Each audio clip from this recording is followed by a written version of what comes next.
হযরতে যায়েনব বিনতে জাহাশ রাদিয়াল্লাহু তাআলা আনহুর পরিচয় একটু স্যার আপনার কাছে শুনতে চাই। ধন্যবাদ। বিজ্ঞ উপস্থাপক চমৎকার বলছিলেন। আমাদের তো রাসূল আকরাম সাল্লাল্লাহু আলাইহি ওয়াসাল্লামের সাহাবীদের জীবনী যেগুলো প্রেরণার বাতিঘর বলা হয়, প্রত্যেকের কাছ থেকেই যেমন নবীজি বলেছেন আসহাবি কান নুজুম বিআইয়িহিম ইক্তাদাইতুম ইহতাদাইতুম। আমার প্রত্যেকটি সাহাবীর তারকা সদৃশ তোমরা যে কোনো একজনকে যদি ফলো করো তাহলে তোমরা সঠিক পথ পেয়ে যাবে।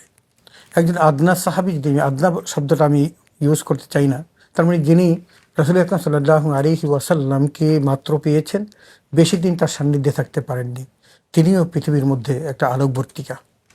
তো রাসূল আকরাম সাল্লাল্লাহু আলাইহি ওয়াসাল্লামের সাহাবী তো বটেই, সেই সাথে যদি নবীজির স্ত্রী হন তাহলে তারা তো আমাদের কাছে আরও প্রেরণা পাওয়ার।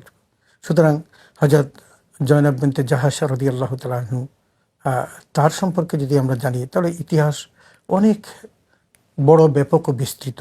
যেমন জয়নব তিনি মক্কাতেই জন্মগ্রহণ করেন এবং অনেকেই বলেন যে 590 খ্রিস্টাব্দে তিনি জন্মগ্রহণ করেন। তার মানে রাসূল আকরাম সাল্লাল্লাহু আলাইহি ওয়াসাল্লামের জন্মেরও 20 বছর পরে জন্মগ্রহণ করেন। তো হযরত যায়েনব রাদিয়াল্লাহু তাআলা আনহা তিনি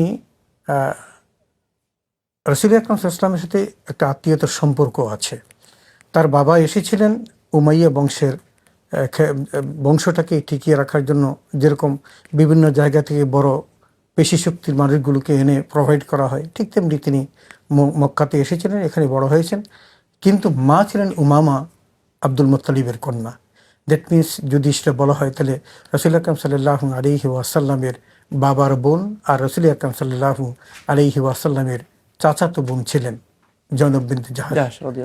এই যে যায়েনব বিনতে জাহাশ, তার এই যে একটা গ্লোরিয়াস লাইফ, তিনি তার প্রথম যে স্ত্রী, স্বামী, সেই স্বামী কবে মারা গেছেন এই সম্পর্কে আমাদের কাছে কোনো সঠিক ইতিহাস নেই।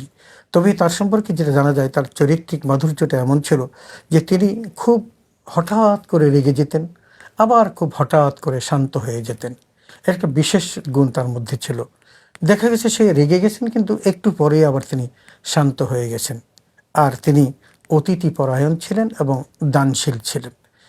তিনি একটা কাজ খুব ভালো জানতেন, হ্যান্ডিক্রাফটস আমরা যেটা আমাদের বর্তমান যুগে বলি, যে হাতের জিনিসপত্র তৈরি করা, এগুলো তিনি খুব ভালো জানতেন।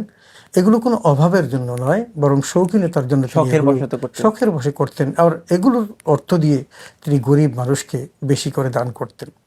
যদি আমরা তার দানের কথাটা বলি, একটা কথা না বললেই নয় যে রাসূল আকরাম সাল্লাল্লাহু আলাইহি ওয়াসাল্লামকে প্রশ্ন করা হয়েছিল যে আপনার ইন্তেকালের পর কে সর্বপ্রথম আপনার সাথে সাক্ষাৎ করবে। তো নবী সাল্লাল্লাহু আলাইহি ওয়াসাল্লাম বললেন যে যার হাত লম্বা সে। এখন এটা দেখার জন্য স্ত্রীগণ সবাই হাত মাপতে শুরু করলেন, কার হাত লম্বা। তো যাকে পেলেন তাকে শেষ পর্যন্ত দেখা গেল যে তিনি মারা যান নাই, বরং মারা গেছেন যায়েনব বিনতে জাহাশ রাদিয়াল্লাহু তাআলা আনহা। তো শেষ পর্যন্ত এটা তারা ইস্তেমবাদ করলেন যে হাত বলতে বুঝিয়েছেন তিনি ডানের হাত, রূপক অর্থে বুঝিয়েছিলেন। তার মানে রাসূল আকরাম সাল্লাল্লাহু আলাইহি ওয়াসাল্লাম যেমন আজওয়াদুন নাস, তিনি মানুষের মধ্যে বেশি দানশীল ছিলেন, ঠিক তেমনি এই যায়েনব বিনতে জাহাশ রাদিয়াল্লাহু তাআলা আনহা তিনিও কিন্তু খুব বেশি দানশীল ছিলেন। তার মানে রাসূল আকরাম সাল্লাল্লাহু আলাইহি ওয়াসাল্লামের একটা বড় গুণ তিনি আত্মস্থ করেছিলেন, যেটা অন্যদের পক্ষে সম্ভব হয়ে ওঠে নাই।